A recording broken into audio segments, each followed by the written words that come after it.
Hey, my fallen ones, and welcome to another Shen Pe Uts Taa-Neter production. I am your hostess and storyteller, Shen Pe. And today I would just like to give homage to Women's History Month. And I figured since March is Women's History Month, and my main discussion have been about the Dark Mother, the return of our great mother, our progenitor, and in particularly the American descendant of slavery women here in America. I just want to go ahead and just pay homage for the rest of the month. My last video I've done was Desperation Breeds Contempt. And I did want to give a story about that in terms of the goddess, you know. But I think I'll go into that later. I want to talk about people that like we probably don't know, but that we know that actually existed, right? So, yeah, Mama told me that I should just, because I've done like a lot of research like years back on women, and just trying to dig up history that wasn't told, you know. It's like I said in one of my videos, the Dark Return of the Dark Mother or Return of the Great Mother. Women have been villainized and criminalized, and during the time of the divine masculine, which we just left, that 26,000 year sun cycle, up until a certain period, women were still looked at as God, basically, and there was a turn of events that had happened with the fall of women, and particularly the mother of humanity, right? Who is the mother of humanity, right? She was born in Africa or in the continent Africa, right? And I just want to give homage, because a lot of women were criminalized, villainized, and demonized, basically, you know. And it's just sad that we even have to have a Women's History Month. So I just want to, and then it was started, Women's History Month was actually spearheaded by, I guess, the descendants of the women's suffrage movement, right? And in America, and it's actually celebrated all over the world. I know during Women's History Month, I don't know about here in this country in America, but I do know like in Europe, there's women always marching and gathering, not even marching, just gathering in the streets together, you know, in homage of Women's History Month, right? And to speak up for women's rights in their country. And with that being said, I just want to take this opportunity to reiterate again what Sister Suzar had said years ago. In one of my videos, I don't remember, but I did recommend reading her book. And her website is suzar.com. I'll put that in the description box. But I just want to read a quote from her, and it's like she said, the reason why all women on the planet are being degraded is because the so-called black woman has been dethroned, right? And I just want to quote what she said in honor of her being a woman, right? And Women's History Month. Her website is suzar.com. You know, if you want to get her book, she still sells it there. Even though this quote I'm reading is like from 2010. Okay. So it says,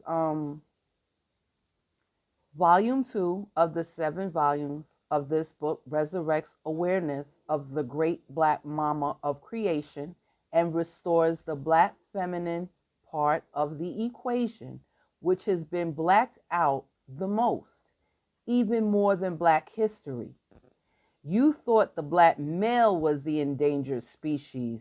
No, it's the Black woman and her precious womb. The overt attack on the Black man is really a covert attack on the Black woman.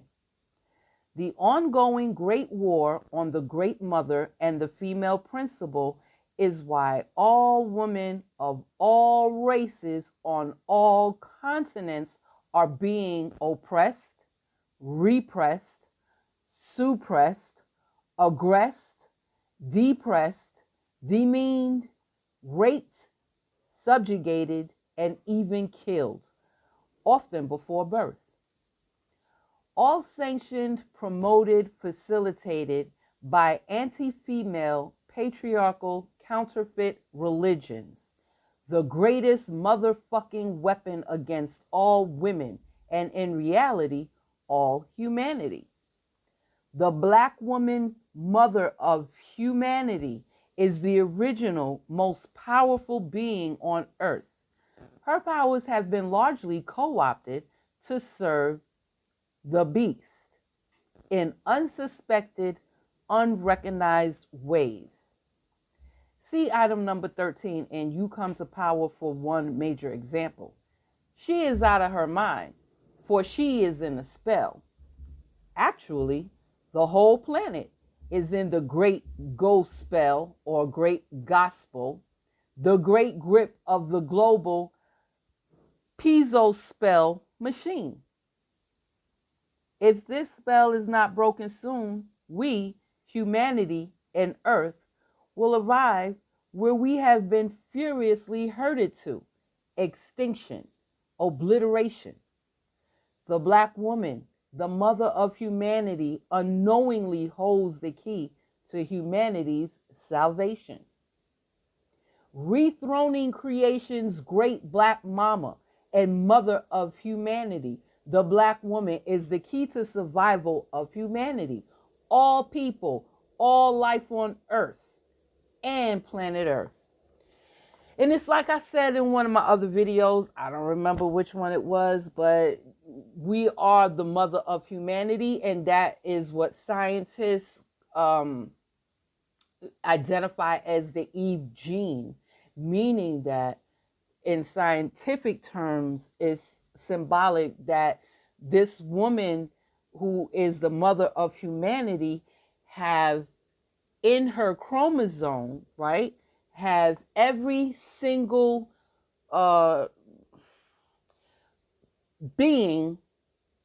human being, have the genetics of every single human being in her chromosome on Earth. What y'all call race, I said again that race is a made-up word to divide people, to divide humanity. Race is not a noun, okay? Race is a verb, right?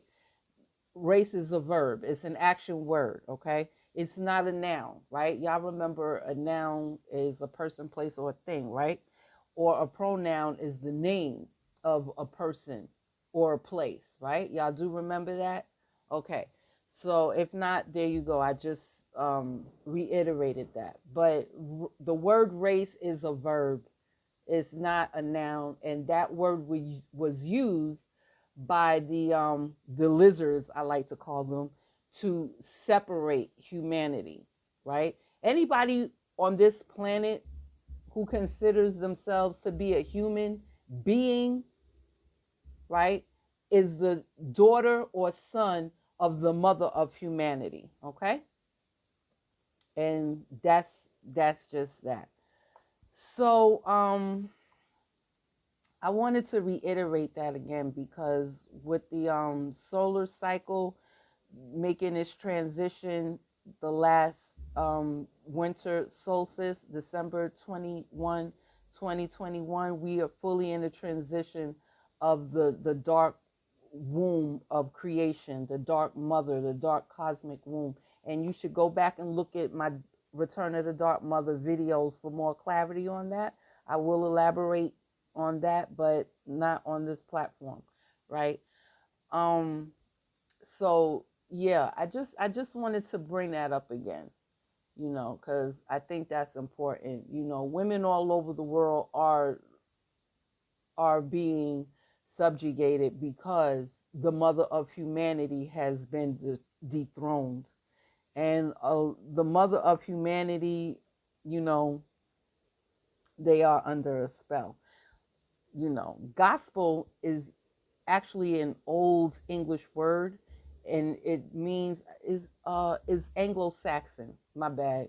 Gospel is an old Anglo-Saxon word or Norse. It's either Norse or Anglo-Saxon.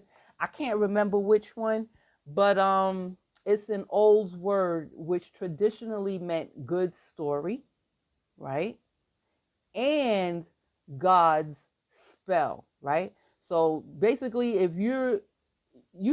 storytelling used to be a an occupation. It used to be an occupation. People could go around telling stories and actually get good money for that, right? It was an occupation, right? There was a storyteller of the village, of the community, whatever you want to call it, right? And then they would travel around, tell stories, things like that, right?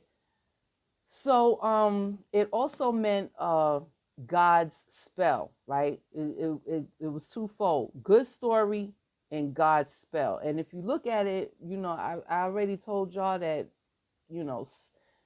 spelling is really spells and the grimoire is grammar, right? So if you look at it, God is in the word good, right? You just take out one O and then you got God, right? Or you got good if you put that O back.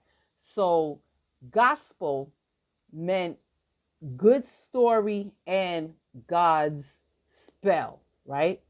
And when you can tell a good story to someone, that person who's listening, who's receiving this story, I'm not going to, it's like they're almost in a trance, right? They're so involved in the person who is telling the story. They're so involved in the story that the person is telling and the way that person is telling the story that, they become trance-like. They don't know what's going on around them. They're just so focused and involved in this story, right? So yeah, that's like a spell kind of like, okay? So yeah, that is God's spell, good story. The word God is in good. You just take out the O. It's like it's the same thing, right? God's story, God's spell, it's the same thing, right? Because God is supposed to be synonymous with good, right? Like God is supposed to be synonymous with good, right? And demons are supposed to be synonymous with evil, right? But again, like I said, words are spells, and it's not always like that, right? Because a God is a demon and a demon is a God, just on different ends of the spectrum. You get what I'm saying? Different on the opposite ends of polarity, right? I've read the Bible. I started reading the Bible when I was very young because at that point I didn't have any books to read, and the only book that was when I was still under my mother's care, the only book that was available was the Bible. And like I told y'all, I used to read a lot, um, and so that's why I picked up the Bible to read it, because I didn't have anything else to read at that point, right? I think I was about 8 years old when I read that Bible. And I'm not even going to tell you the emotions and how it was making me feel, but I will basically tell you that the story that I read, it was very, it was like dry, kind of like, and it seemed to me that there was more than one there was more than one God being spoken of in this book. you know and depending on where I was at in the book, it was like it was like a totally it was like totally different. Like they were not speaking of the same being. Like like what's his name with the walls of Jericho, you know, and like I couldn't figure out like if this being is supposed to be so powerful, why do they need these guys to like do their dirty work, so to speak? Like, yeah, you know, you these people over there talking about me behind my back like I ain't shit, you know what I'm saying? So I need you to go take your folk over there and go beat their ass, you know, and go beat their ass in my name. Like I was like, whoa, this is just not cool. You know, I was looking for the love because I was told before I picked up that book that's what God was, and I was just looking for the love, I couldn't find it. I couldn't find it. I could not find it. No matter how hard I tried, I couldn't find it. The only place I could say that I actually found it in was the book of Revelations. And I see that a lot of people misinterpret the book of Revelations to mean like people misinterpret the word apocalypse. Apocalypse does not mean destruction. Apocalypse means revealing information or revealing uncovering the veil, right? Because what's underneath the veil is hidden, right? So when you uncover the veil, it's no longer hidden. That's what the apocalypse is. It's like revealing information to whoever is wise enough to see it, you know.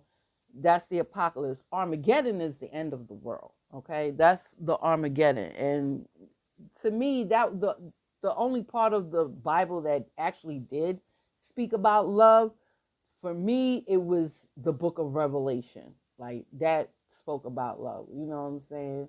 Even though you might see it as just, you know, to me, I was like, yeah, you know, it that part made sense, right?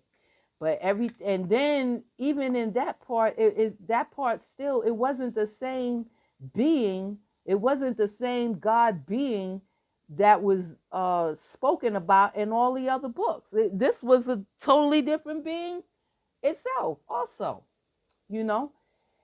And let me just let you in on a little secret. Jesus is the Antichrist, you know, but like I said, a lot of people just, they've been so, I don't know, I guess, you know, they've just been so brainwashed and, you know, it's, it's like I went to a ministry like 3 weeks ago, and the minister there was saying that, you know, like in order to change anything, that it has to come from your heart. And the change, it comes from your heart. You have to have a change in your heart. Like, you know, if you were prejudiced, or, well, not prejudiced, but if you just didn't like people because of, you know, how they looked or whatever, you know, and you'd have to actually have a change of heart in order to change that. Meaning, like, that person that you didn't like because of what clothes they wore, you know, maybe, you know, they dressed like goth or whatever, or, you know, they had like red, green, and purple hair or something like that. Like, once you get to know the person, it changes your heart. But also, you have to change your environment in order to facilitate that change of heart, right? So people who's never left America, you know, they have you know, they just have a certain disposition, right? And they would actually, you know, they have a certain disposition about, you know, people who don't live in America, right? And they would actually have to change that environment to go somewhere else and get to know those people who dress differently from them or speak a different language in order to facilitate that change. So, yeah, that's what the book of Revelation spoke to me. So, yeah, and Jesus is the Antichrist. Like, everybody's looking for the Antichrist, and everybody's looking and looking in all the wrong places, because Jesus is the Antichrist. I mean, like, there's a hint in the Bible. It says that he came back, right? It says that Jesus came back with swords on chariots of fire ready to fuck shit up. Like basically, that's what it said, okay? Which means that he's the antichrist. The Christ is a consciousness. That's the Christ is not a particular person. The Christ is a consciousness. Look, I was here to talk about women, but and again, the Christ is a consciousness. The Christ is a divine feminine consciousness, okay? It's a divine feminine consciousness, the Christ, right? So um it it said that Jesus came back, chariots of fire, swords, ready to just fuck mofos up. Like he ready to do the dag. When he come back, he gonna be gangster with it. You know what I'm saying? He not coming back here to be like, oh yeah, peace. He's not coming back with peace. He's coming back to tear shit up and to tear up anybody and anything that was against them being with love and peace. Cause you know, it's like it's almost like, it's like, let me explain. It's like a mother, right? Like the mother have these children, she loves her children. I'm not talking about the mother that don't give a shit about their children, right? I'm talking about the mother that actually gives a shit, that loves their children, right? Nurtures their children, right? A mother who does that. Their children are playing with other people, playing with their friends. The children does something wrong, right? And whether or not the friends did it or not, the mother chastised the children, because her children, she chastised all of them, right? She'll chastise, including the friends, but she's gonna go beast on her own children. She's gonna go beast on her own children because they should have known better, right? Yeah, she'll still chastise the other ones and be like, you shouldn't have did that. I'm gonna go tell your mama, what you just did, right? But then she's gonna go beast on her own children. So that's pretty much what the whole concept of the is, what the antichrist is really about, right? You're gonna go hard on your own because your own should have known better, right? Everybody else could slide, right? Maybe not slide, but you're gonna go hard on your own because they should know better. So that's the Antichrist is Jesus. He's coming back, or he's supposed to come back as the Antichrist, and people are just confused with that. They're looking for like a demon or whatever, a monster. I don't know, because like you should look at people, because monsters are people, right? Monsters are people, okay? And actually, a lot of these people walking around here are monsters, or a lot of, I would like to say these monsters look like people, but they're monsters, right? A lot of monsters walking around here look like people. That's what I meant to say, okay? And that's just the truth. But it's like I said, I didn't mean to get into the talk about Jesus and the Christ, but the Christ is a consciousness, right? It's not a particular person. The Christ is not a particular person. The Christ is a divine feminine consciousness, right? Supposed to be of love, and that's what the great mother, our progenitor, is about, right? And if she sees that we're not doing what we're supposed to be doing, she won't have any problem. She won't have any problem starting over. Like, she's the creator of everything. She's the creator. She won't have no problem like whipping that ass and starting all over again. Like, for real, for real. She's not going to have any problem doing that, you know? So humans had a lot of chances, and they're still given another one to a certain extent. But I'm not going to get into that. And I just went, I just went off. I didn't mean to go off tangent and everything. I did want to discuss, black women, or not even black women. I didn't mean to say black women. I meant to say ADOS women, American descendants of slavery, because I'm not black anymore. I'm not black no more. I want to be white, okay? Um And I just want to I'm just going to just go, well, let me start with why we have National Women's History Month, right? And I'm going by the National Women's History Alliance, and they have a website you can go to. It's National Women's History Alliance, and that's woman, MEN, plural, okay, with an S, okay. National Women's History Alliance.org. And I'm going by what they say as why we even have a Women's History Month, okay?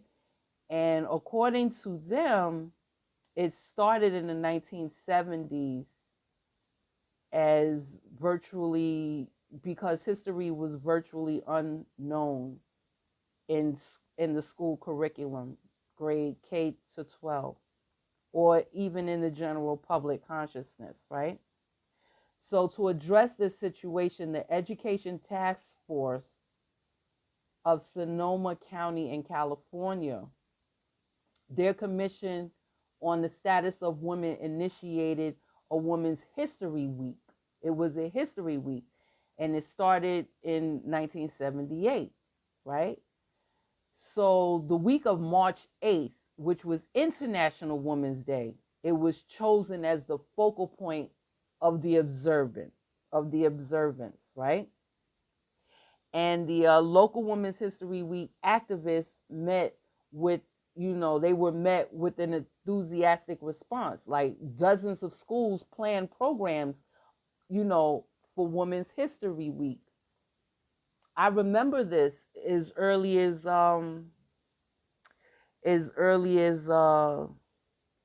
maybe the 5th grade. I remember this, and I remember this, that I didn't know that it was Women's History Week, but I do remember being like a certain period of the year we were taught about women, right? We were taught about women in the schools. Yeah, and this was in grade school, so I remember this happening. So, a lot of women participated in this, and then they started to mobilize this movement, right? And then in 1979, a woman named Molly Murphy McGregor, she participated in the Women's History Institute at Sarah Lawrence College, which is a women's college, if I'm not mistaken. It's in Georgia. Don't quote me on that. I could be very mistaken. So she participated in this event where it was attended by a lot of national leaders of organizations for women and girls. And I'm just assuming, don't quote me, but I'm just assuming that these were women, descendants of the women's suffrage movement and the feminist movement, right? And so they all agreed, these women at this Sarah Lawrence College event, they all agreed to support an effort to secure this National Women's History Week, which would begin March 8th, right, on International Women's Day, right? So they continued and they lobbied and they lobbied, and even they lobbied Congress. It's, they lobbied Congress.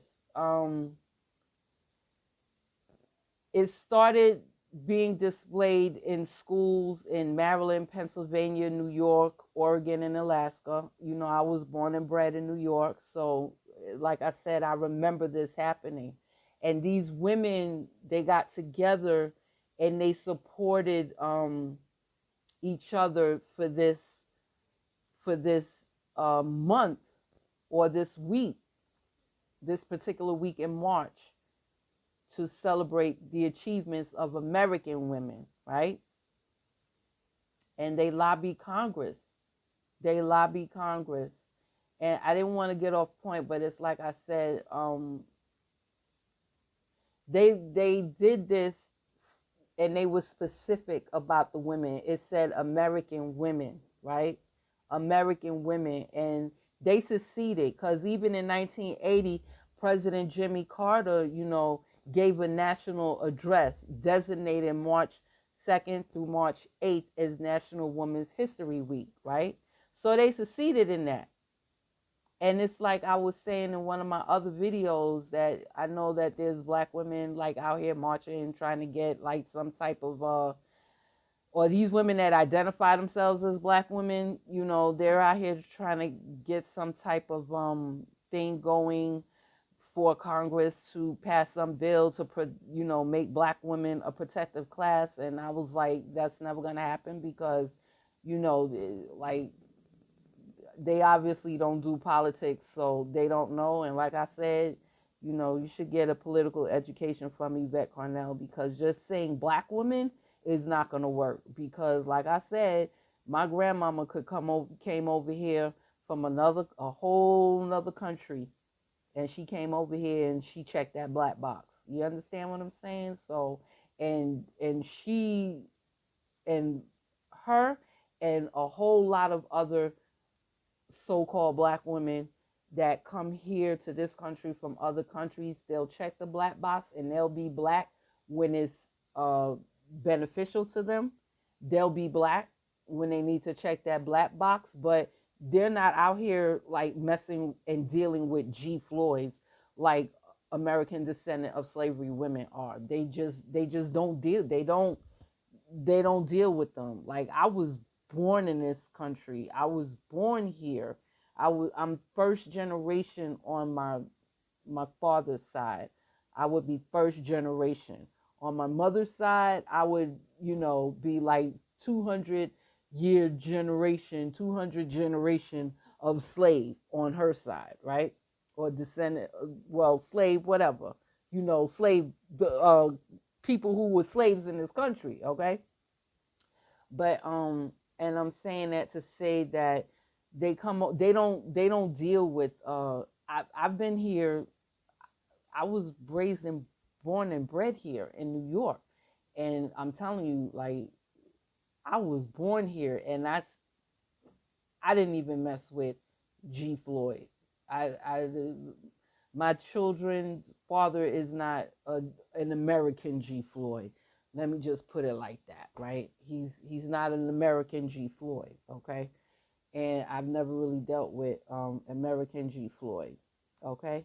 Until that time that I told you about the person that I knew all my life, because we went back 3 generations. Our grandparents, they started the block association. Our parents used to hang out together, and then I only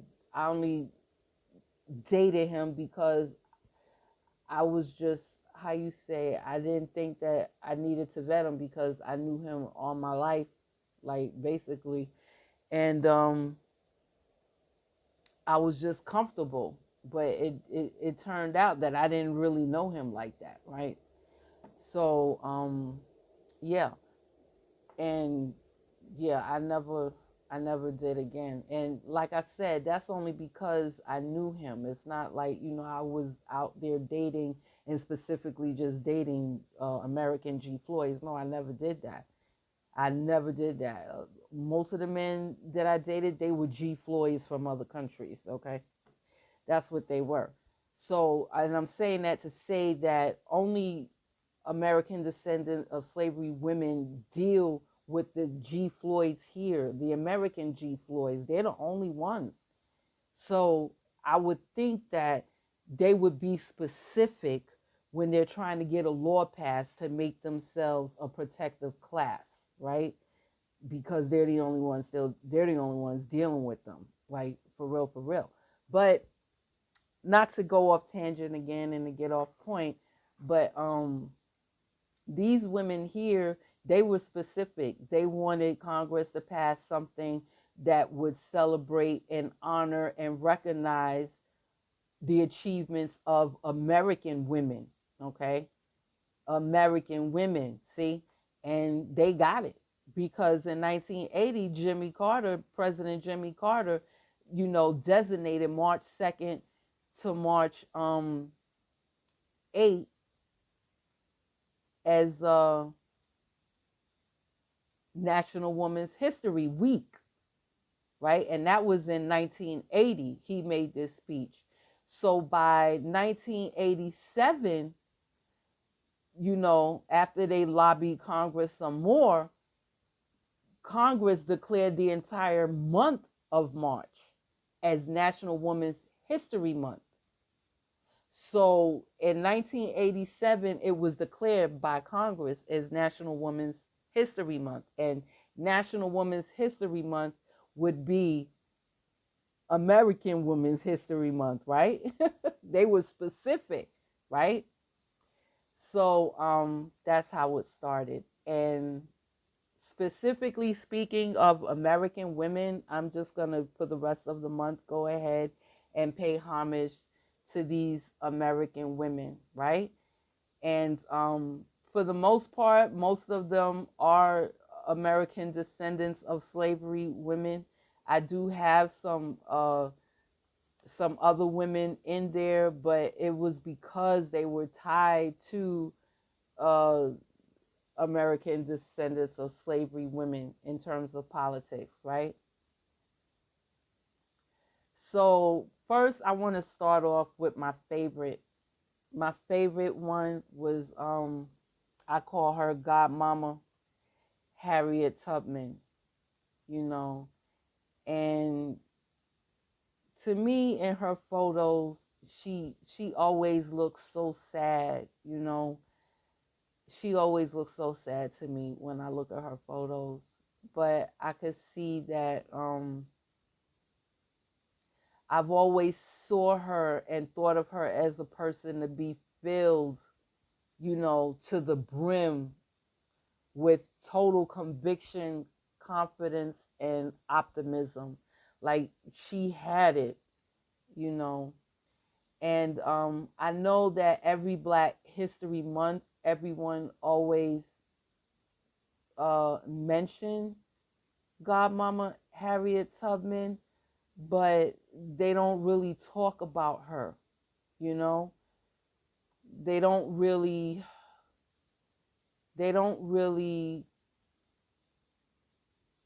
celebrate, recognize, and honor her achievements. She is an American woman, even though, she was a descendant of slavery. She's an American descendant of slavery, right? So I just want to start off with her today, and then I'll come back tomorrow with a few more other people, because there's a few things that I want to say about her. First, I just want to say that I call her the Godmama. That's I refer to her. She's one of my favorite people in history. Godmama Harriet Tubman. And she was born Araminta Ross, sometime around 1822, right? She died actually in 1913, but she was born sometime around 1820, 1819, something like that, 1822. And she was an American abolitionist, a humanitarian, and she was the organizer of the Underground Railroad. She was also a Union spy during the American Civil War. She was born into American slavery, right? So in 1844, at the age of 25, Araminta Ross married John Tubman. Now, John Tubman was a free slave. He was a freed slave, like they used to say back in that century, right? Like even though you was free, you was still a slave, right? And you know, they considered them to be freed with a D on the end slaves, right? So he was a freed slave who did not share her dream, right? So when she married him, he was freed, but she was still a slave.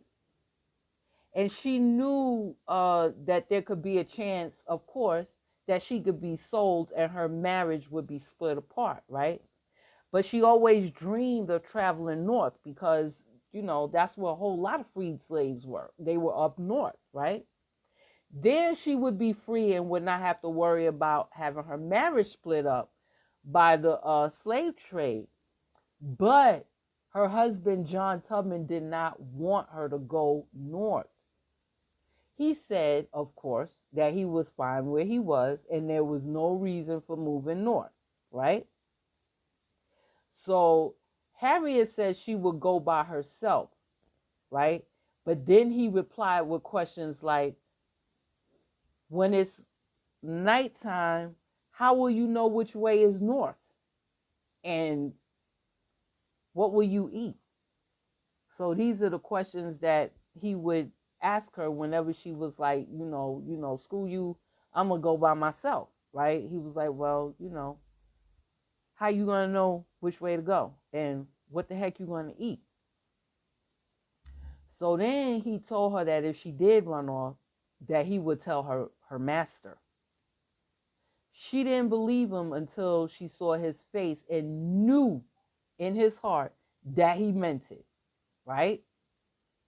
So Godmama Harriet Tubman's goal to achieve freedom was far too large for her to give up, though. So in 1849, she left her husband and escaped to Philadelphia, right? She came back. This is when she started the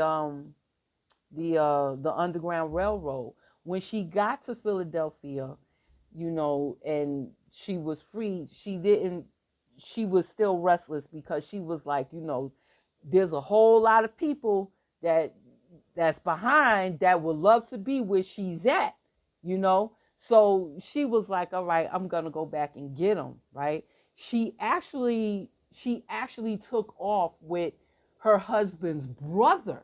Her husband's brother is one of the people that she went back for, right? But her husband was eventually killed not long after she had ran away. Not long after that, he was killed like a few years later after, and this was his karmic justice, right? He was killed by a white dude after arguing with this guy outside of a bar. Shot him dead like a dog in the street. Yes, sir. Yes, sir. Shot him dead like a dog in the street, okay? That was the fate of John Tubman, Harriet Tubman's husband. I remember there was a rumor going around saying that she shot him. No, she didn't shoot him. It was some white dude that, probably an Irish person too, that he was arguing with in a bar. I guess he just thought he was, he forgot where he was. He was uppity, and like, who do you think you are arguing with me? I'm white, I might have less money than you, but I'm still white. That's all that matters. So dude shot him. And of course, he was not jailed or anything like that. Of course, he was able to continue to live his life. So I want to go ahead and tell another story. It's in reference to her bounty, right? So the fact is that there was the only reward for Godmama Harriet Tubman's capture was in October 3rd, 1849, right? This was right after her first time, when she first ran away and left her husband while he was still alive, right? So it was an advertisement for the return of Minty and her brothers Ben and Harry, in which their mistress, or their slave master, the woman Eliza Brodez, offered $100 for each of them if caught outside of Maryland, right? So the slaveholders on the eastern shore of Maryland had no idea that it was Harriet Tubman or Minty Ross, as they knew her. They knew her as Minty. They didn't know her as Harriet Tubman, So they didn't know it was They didn't know that it was Harriet Tubman who was helping and inspiring people to run away, right? It was, they only knew her as Minty. So the 40,000 bounty figure was made up by a Sally Holly, another American woman, a former anti-slavery activist in New York, who wrote a letter to a newspaper in 1867 arguing for support for Godmama Harriet Tubman in her pursuit of back pay and pension from the Union Army. Because at this point, um, yeah, Godmama Harriet Tubman was like pretty broke, and she did work as a spy for the Union Army. I think she was like a double spy. Like, they thought that she was on the Confederate side, but she wasn't. She was able to gain access to the Confederate side because, as far as they was concerned, she was what, a mammy, right? She was a slave, right? So she played that role to get information for the Union Army, and they never paid her. They never paid her for that. They never paid her. So there was this woman in New York named Sally Holly who who was trying to advocate for Godmama Harriet Tubman to get her back pay and pension from the Union Army, right?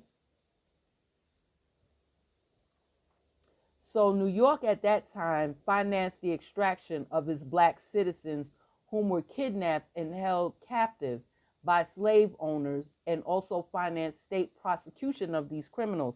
Now, I think if you remember that movie, 12 Years a Slave, I think that dude was, well, I'm not too sure, but it was around that time because that's supposed to be based on a true story, 12 Years a Slave. He was from New York and he was kidnapped and he was sold into slavery in the South. And that was going on a lot up here in New York. I can't remember the name of the governor, but there was actually a governor of New York that set aside a fund. And what the prosecutor of New York would do would finance, like, have bounty hunters, people. They would finance people to go and find slaves that were kidnapped here from New York and sold into slavery. And then once they would find those slaves um, in the South, they would capture not just bring the slave back up here, but they would arrest the people. They would arrest the kidnappers and they would bring them back up here to New York to be prosecuted. Now, this was actually a real thing. And the dude in 12 Years a Slave, that's what happened to him. He was actually kidnapped. But yeah, that was I think New York was the only state that was actually doing that. I can't remember for the life of me. Boy, that's bad. I don't even remember that governor's name, but you can Google it because I'm not going off of reading anything. I'm just going off of my memory of these stories, right? But at this point, when Godmama Harriet Tubman was being advocated for this money from the Union Army, at this point, New York was actually retrieving black people, citizens of New York, who were kidnapped and held, captive by slaveholders in the South. So they were extracting these people back, like, the military extraction, and they used bounty hunters for that. And they would extract them and they would arrest the people who were doing the kidnapping and they would literally prosecute these people. Yeah, yeah. So to put this in perspective, right, the U.S. government offered $50,000 for the capture of John Wilkes Booth, who murdered President Lincoln in 1865. This lady, Sally Holly, a abolitionist, right, who lived in New York, she was advocating for Godmama Harriet Tubman. Because, white Americans held a lot of weight, right? And the $40,000 was what she was asking for, like to pay Godmama Harriet Tubman for her back pay and pension from the army. And to put it in perspective, when the government was offering $50,000 for the capture of John Wilkes Booth, who murdered President Lincoln like 2 years earlier, 2 years prior to the time when Sally Holly advocated for Godmama Harriet Tubman, $40,000 is equivalent to several $1 million today. And for that, in that time, if it was really a bounty for that time, she would have been captured and every newspaper in the nation would have posted that advertisement if that was really true. So I just also want you to know that she also carried a small pistol with her on her rescue missions, mostly for protection from slave catchers, but also to encourage weak-hearted runaway slaves from turning back and risking the safety of the rest of the group. She carried a sharpshooter's rifle during the Civil War. So she kept a pistol on her. She kept a gun on her. And she wasn't scared of the slave catchers. She was more scared of the slaves that she was taking along with her, having a weak heart, And like there's some stories with that I remember being told, like, yeah, like she would shoot a Negro quick, and most of the time it was the men, right? That's probably why that rumor started about her shooting her husband, but she didn't shoot her husband. A white man killed him for being uppity, right? Thinking he could argue with a white man. But she did like shoot Negro males because they were weak-hearted, right? They were very weak-hearted, and most of the time they were the ones that would lose the momentum or the strength to they would get scared, and she could not risk them going back to put everybody else in jeopardy. She couldn't do that. I mean, look, that's probably why she got that hatred from American descendants of slavery men now, that women have been demonized, right? So that's probably why they made her like a demon. Like, yeah, she killed her husband. And no, she didn't. She just, she took out weak ass mofos. That's what she did. And can't say I blame her, because I would have done the same thing, truth be told. You know what I'm saying? You're not going to jeopardize the whole group that's trying to make it freedom just because you scared. You scared. You know what I'm saying? But and I've also heard stories that like that Negro, I don't know if y'all, but like I said, when I was like on my mom's side, before my father's side of the family, before my father gained custody of me, while I was still with my mom's family, and they descendants of slave, like his father was born in slavery, right? So my grandfather, his father was born in slavery. Okay. So even then I've like learned Negro spirituals, songs like Wade in the Water. There was a couple of them that I learned. I mean, I learned how to sing the Black National Anthem when I was like 4. Okay. So yeah. Yeah, like I was saying, I learned to sing the Black National Anthem when I was like 4. So I learned a couple of Negro spirituals, and one of them was Wade in the Water, and Wade in the Water.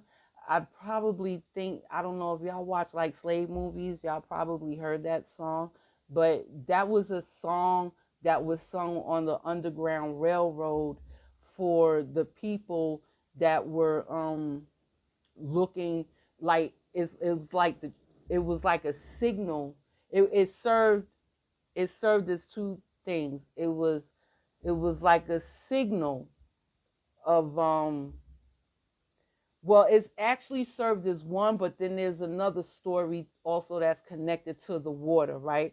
But when they sang that song, that means that the train was coming, the Underground Railroad, the train was coming, or the train was passing through wherever, cotton field you just happen, or tobacco field that, or sugar field that you just happen to be working or slaving in, right? That means that the train, the freedom train, was coming through.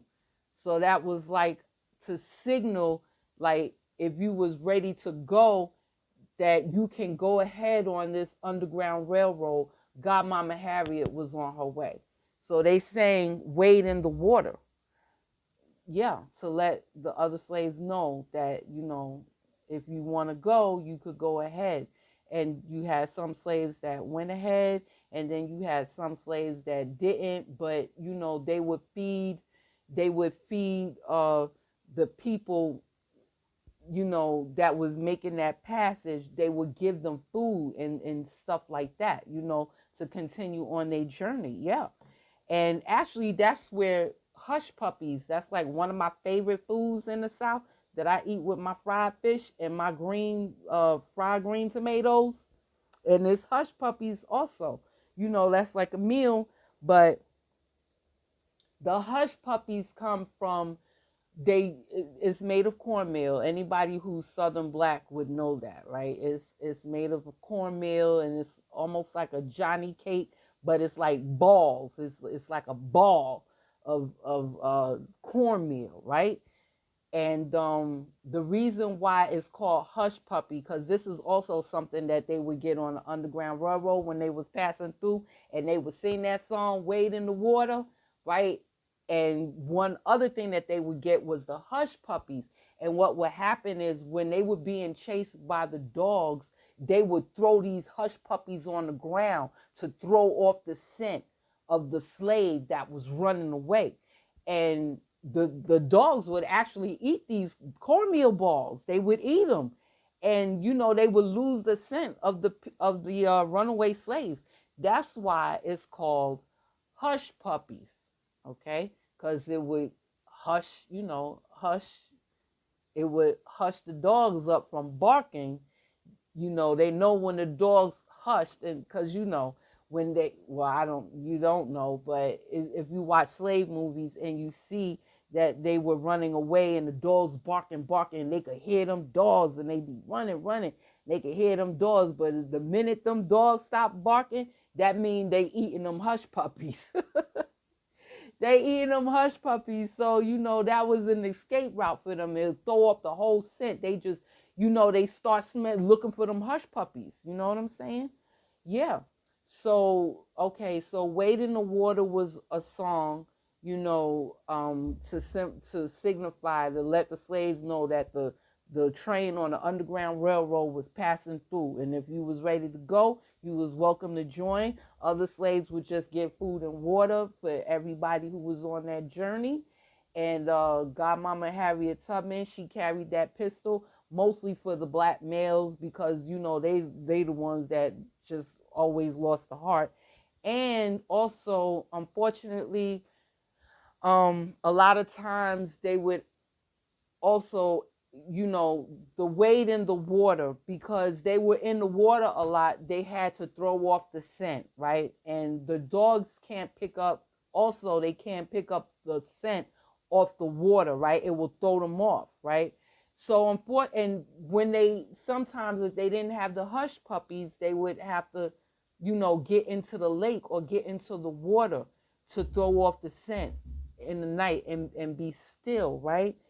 And sometimes, unfortunately, they would have babies with them, and they would put those babies underwater. If those, like, babies were crying, they would they would put them they would put them babies underwater, and wouldn't let them back up until them dogs were thrown off the scent, and they could no longer hear the dogs barking, and they could continue on their journey. And a lot of those babies that were submerged under the water, um, you know, a lot of them didn't make it, right? A lot of them didn't make it. So that's the story behind that old Negro spiritual, wade in the water, and Harriet Tubman. And I know every Black History Month they talk about Harriet Tubman, but they don't really talk about Harriet Tubman, because I mean, they, I don't know, I guess people are just ashamed, of their history, of their lineage, which is why they're never going to get a Congress to pass anything to, for Black women, to make Black women a protective class, where anybody could come here to this country and check the black box. And I'm just saying, I'm not saying that to be funny, because Godmama Harriet Tubman is part of my history too, on my mama's side. On my mama's side, her father's father was a slave. You understand? And it's like I said lots of times before, they've been here since the 1700s, and they're even recorded in the Library of Congress. Okay, they've been here for a long time, right? So I just want to go and I just want to go ahead and say some of the quotes that is inspirational to me, Godmama Harriet Tubman. And one of them are, every great dream begins with a dreamer. Always remember, you have within you the strength, the patience, and the passion to reach for the stars and change the world. Godmama Harriet Tubman. I started with this idea in my head. There's two things I've got a right to: death or liberty. Godmama Harriet Tubman. I grew up like a neglected weed, ignorant of liberty, having no experience of it. Now that I've been free, I know what a dreadful condition slavery is. Godmama Harriet Tubman. I never ran my train off the track, and I never lost a passenger. Godmama Harriet Tubman. The Lord, who told me to take care of my people, meant me to just do it as long as I lived. And so I did what he told me. Godmama Harriet Tubman.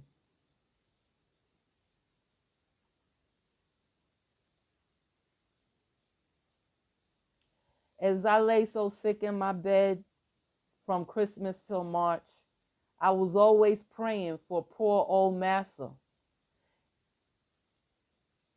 Sorry. As I lay so sick in my bed from Christmas till March, I was always praying for poor old Massa Pierce, like I didn't do nothing but pray for old Massa.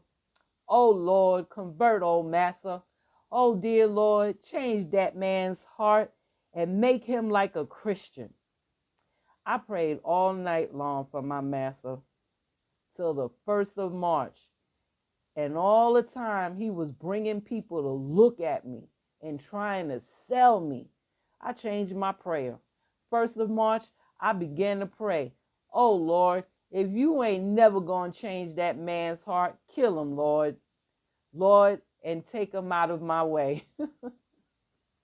I don't mean to laugh, but I like how she used the Lord's Prayer as a spell. I don't know if he's actually, if the Lord actually took old Massa Pierce out of her way, but maybe I can Google that and find out. Okay, here's another quote. I can't die but once. That's how I feel. There was one of two things I had a right to: liberty or death. If I could not have one, I would take the other. But no man should take me alive. I shall fight for liberty as long as my strength lasted. That reminds me, that quote right there reminds me of the goddess Durga. She's a Hindu goddess, Durga. Yeah, that quote reminds me of Durga's spirit. She's one of my favorite goddesses too at that. Yeah, she is one of my favorites. That's right. And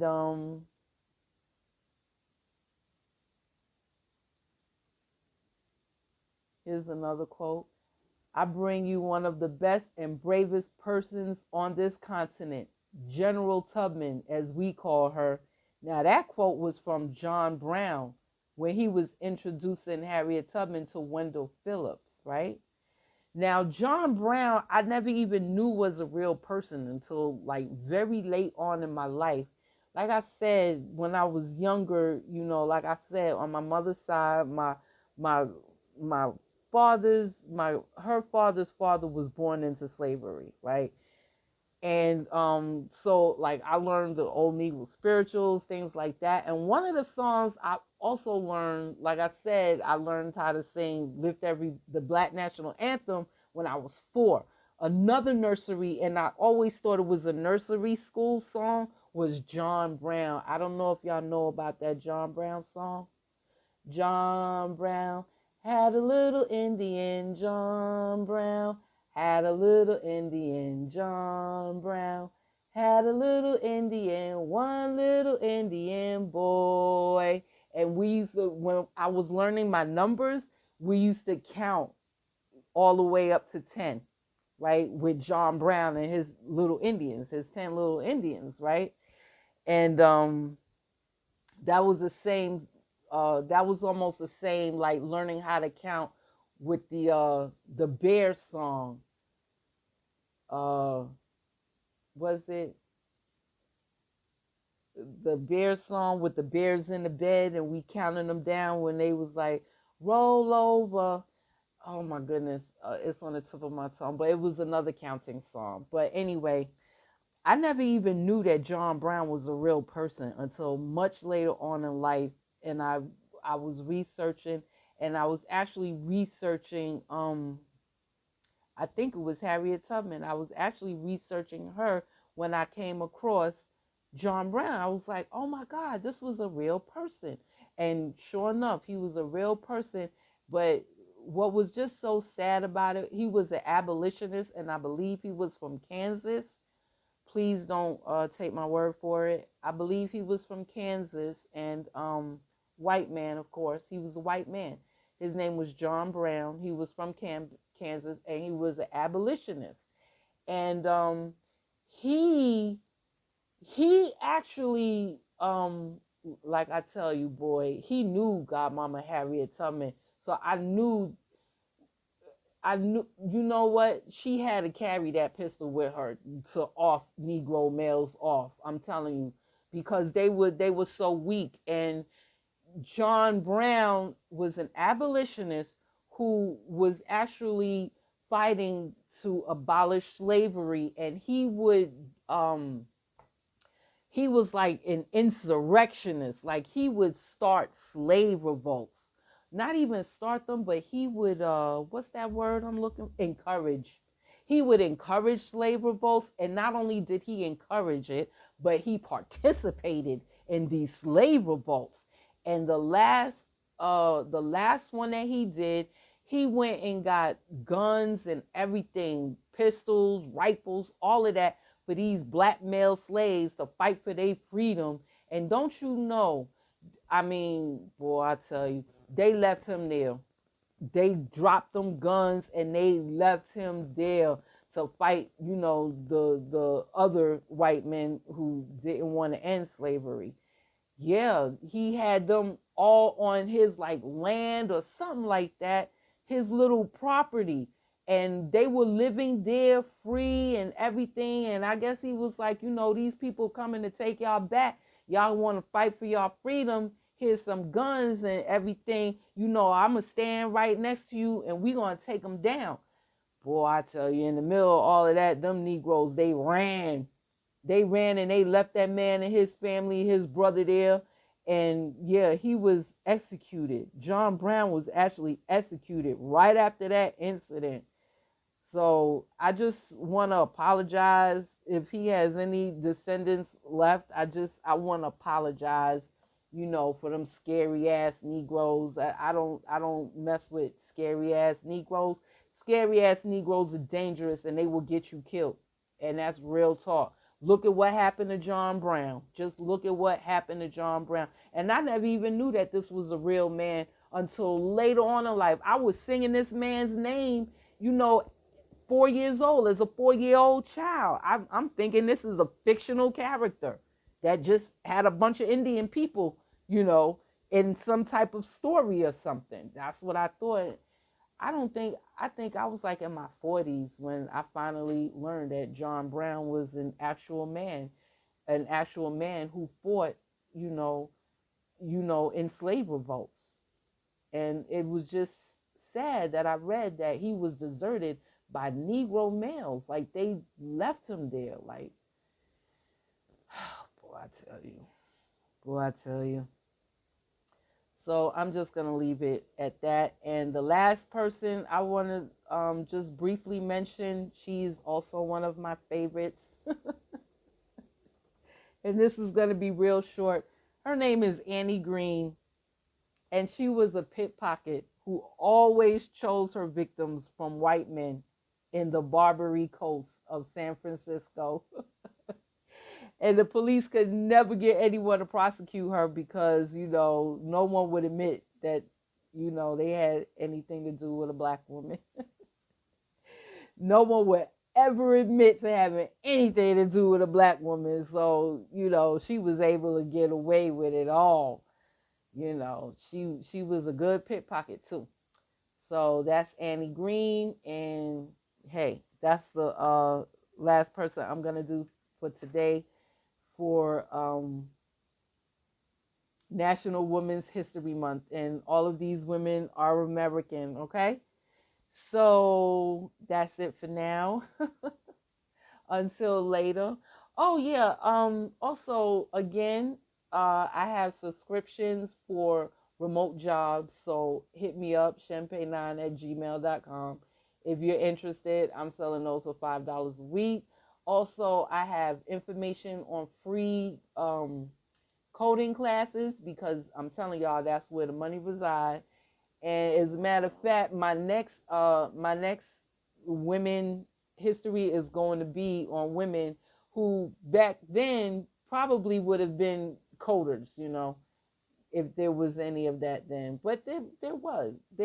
So yeah, I'm gonna go into American women who made an impact in American science and the sciences. And again, the information that I have for the coding classes, these are free coding classes, and I'm willing to give it to you for nothing.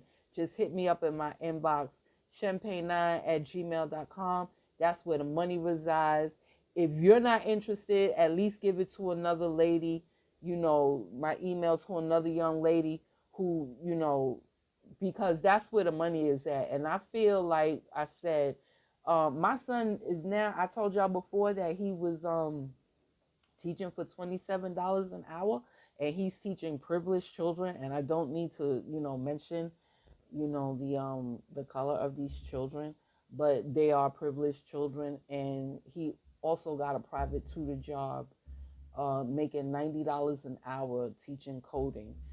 So I'm telling you, I feel like, I don't know, because I have so much information on black women who are so good in the sciences. I don't know what's happening. It's like, I think we're just being left behind. I really do. I think we're being left behind. Um, the coronavirus, everything has speeded things up. Poverty for American descendants of slavery. Everybody acting like they balling, but they really not. You know what I'm saying? And it's just sad. I think that we're being left behind. Because I know none of your parents left you any inheritance. I know. Look, I mean, on my mother's side, like I said, they've been here since the 1700s, and even my grandfather had 55 acres of land. And him and his people. This is on my mother's side.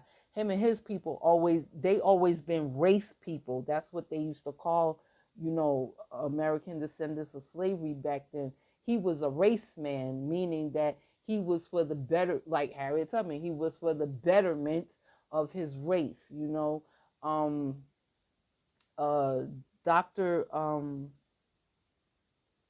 Dr. Frances Cress Welsing, she was a race woman. She's third generation doctor in her family. I think born in like 1930 something. I'm not sure, but these were like race people. My grandfather was a race man, so he was very You know, he was very into education and everybody getting an education and bettering themselves, and not just using that education to better themselves, but to use the education to better the race, right? That's what they meant by race men and race women back in those days.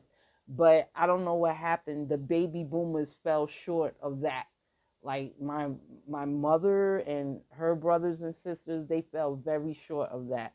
And I believe, you know, it's just in my opinion, in my not so humble opinion, I think that the black baby boomers are the only generation of American descendants of slavery that did not leave their children or pass on anything to their children. You understand what I'm saying? But that's just my opinion. And like I said, my grandfather owns 55 acres of land. And actually, there was a lane, a street named after, you know, that side. I'm not going to say what it is, but and then there's another street named after that side of the family. Because, like I said, you know, they've been here since the 1700s, and they're recorded in the Library of Congress. So slavery was real, you know, for all of these people running around here like in the days, they don't know what's going on. They don't even know who their own grandparents is. I don't know. They got issues, like serious issues, but you know, it happens here, right? But anyway, I'm saying that to say that I think it was my grandfather's, it was either his somebody in his family. I'm not sure if it was his brother or cousin. They all got the same name. I told you it's big ass slave family, boy. I tell you, they huge, right? From the East Coast all the way down to the West Coast. Okay, from up north all the way down, every state they occupy. They occupy every state. But I'm saying that to say that like they have a street there's 100 acres of land which is still in the family, where the person who purchased that, he literally left it where no one in the family could sell it, right? But anybody who is in that family on a surname, if they want to, they can go over there and drop a trailer on a piece, like 1 acre of the property or whatever, and live there. But they are not allowed to sell it, you know.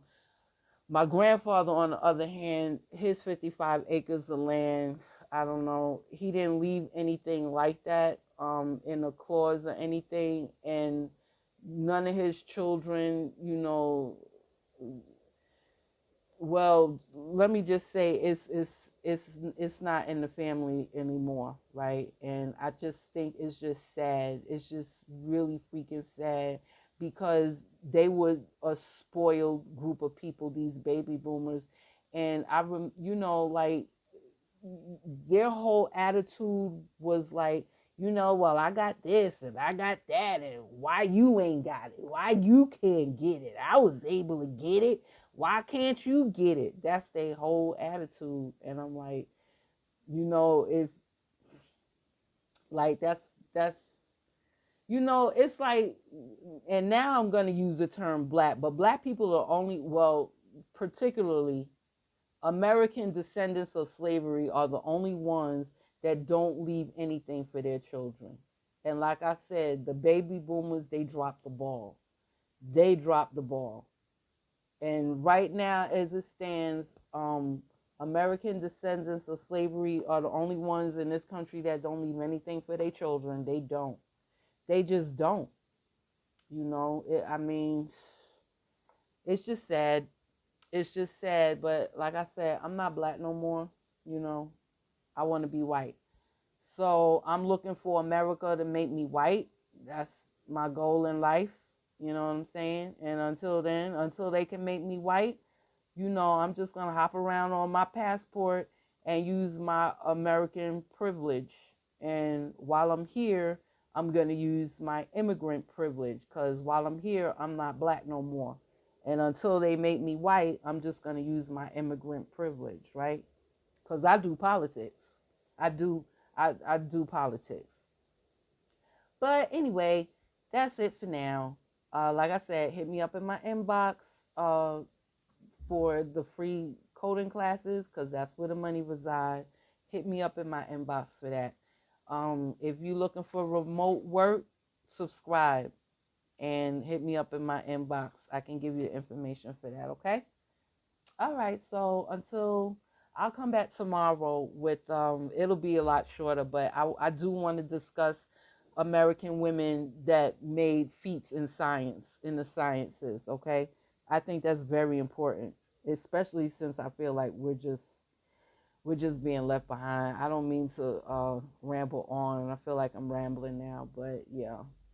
So in the meantime, I'll talk to you guys later. Everyone, have a good night. Have a good morning, depending on what part of the world you are. Stay safe, okay? And I'll talk to you next time. Later.